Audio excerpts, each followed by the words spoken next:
Hello guys, JP Mitchell here, back today for another video. So I want to talk about my journey with autism and how sad it was to see me go from this child where I once looked at my parents, I once looked at Mitch and Peggy, and to where I just slipped away into my world of autism. Now I actually have a picture for you guys to kind of give you an intel on what autism actually is and what it looks like. There's a picture of me right there.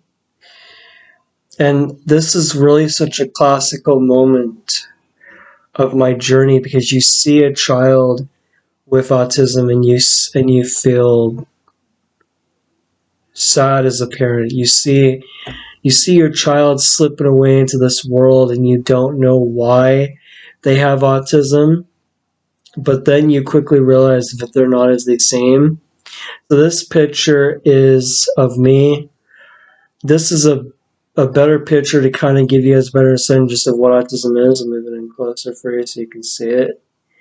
Right there, that's me.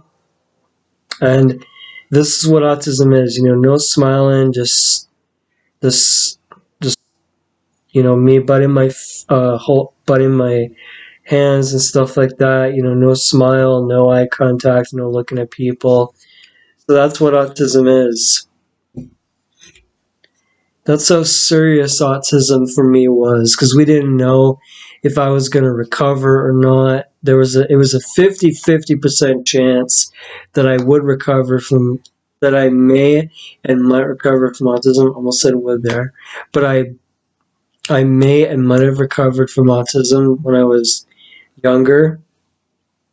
So my story with autism is pretty scary. It's pretty emotional. Um, it's pretty, stressful because none of us would have expected me to have autism because everyone would have thought that I would be, talking to people, interacting, socializing with other people, but that's not the way an autistic child's journey starts off. It starts off somewhat normally, and then suddenly that child starts to slip away. And when I say slip away, I mean they start to slip away into their own world where they are alone. They are unresponsive. They don't look at you. They don't respond to their name being called. They don't engage in conversations with other people. They won't talk to other people. They won't have normal friendly conversations. So let's finish up with my story. So my story officially starts when I was about uh, 2 to 3 years old when I lost speech. I only learned how to say mama, dada, that was it. I could not look at my parents. I was unresponsive to my name. I could not engage in any conversation. I had no acknowledgement of my parents walking into a room because I would scream, I would bite, I would cry, I would freak out, I would temper tantrum in a store. I would kick somebody's car. I was called a monster by an old elderly lady. I was called an idiot by Richard, who was supposed to be my friends, who I thought were my friends, turned out to be bullies, and they bullied me and picked on me because I was different. I was more of a fair target because I was autistic and I couldn't fight back or anything like that. So my story with autism was a world that I didn't fully understand. It was a world that I didn't fully get where I was. And I would, hit Mitch and I would hit, my father, uh, Mitch, Mitchell in the dentist office in Lankford. That's where I went to my dentist office there, obviously, and I would punch him in the shoulder. I would bite My father, I would leave, bruise marks on his hand. Um, I was just a child that was autistic, that just couldn't be controlled in any way, because I was so like alone. I was isolated in my own world. I couldn't communicate with anybody. I had, if anyone called my name or called me into a classroom in school, I would ignore my EAs. I would ignore my friends. I would not look at them. I would not talk to them or interact with them or socialize with them. And that's because when you're autistic, you don't even know how to communicate or to socialize with your mother or your father or your friends or your peers, because it's nearly impossible for you to communicate because you're lost in your own world, and your child does not know what communication or eye contact or what showing love or affection is, because he's autistic, and he doesn't understand the meaning of those things, because he's a lost child. He's a lost soul in his own world. So that's why it was very important for us to get the to have the symptoms first before we got the early official diagnosis. So we got the therapy for me. I was in school at the time. I had an EA, which is good. I had all this other, learning skills that I was catching up on. We got the 2-year gap filled.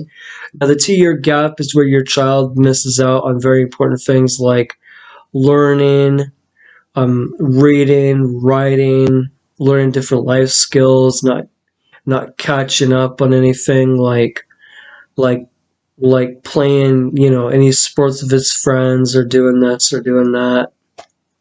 So it was very important for us to get that 2-year gap filled up so I could catch up on my learned skills and all that good stuff.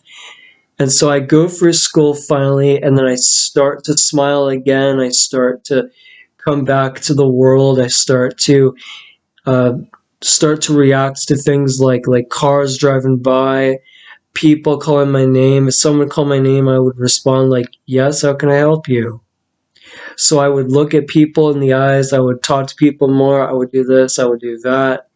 And by the time I got through Journey Middle School, I was talking with my EAs. Throughout, John Muir Elementary School, you saw a lot of changes in there.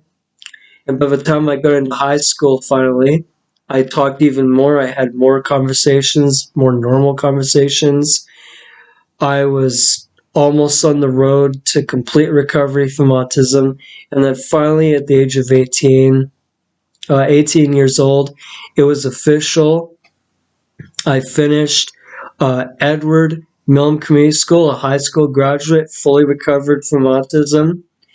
No more diagnosis, no more signs, no more details, no more autism itself. That's pretty much all gone now. And I'm very thankful to my school, my friends, my teachers, my respite workers, Catherine Paxton, Tracy Snow, everyone that helped me recover from autism. Thank you all so, so much. From the bottom of my heart, I would not be who I am today. So my strong suggestions for parents out there who are just getting started on their journey to helping their child make a possible recovery for their autistic child. You need the symptoms first before you can get the official diagnosis.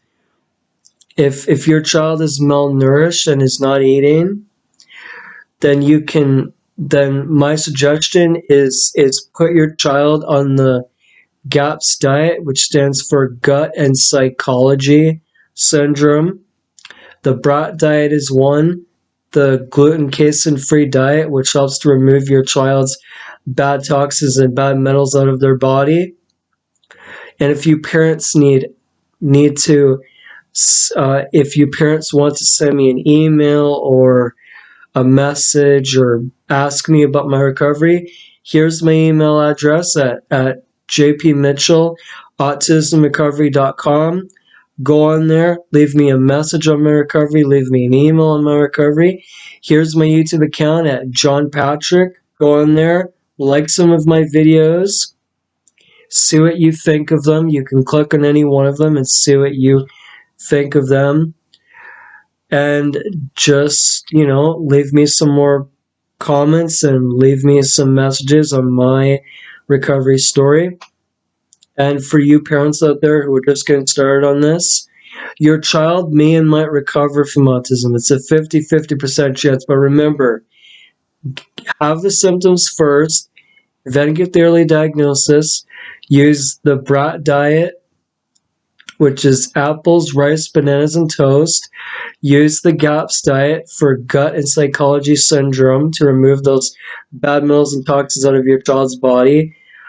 And that's pretty much the message. That's my journey. That's my story out of autism, from this little autistic child to the man I am now. Anyway, let's do this.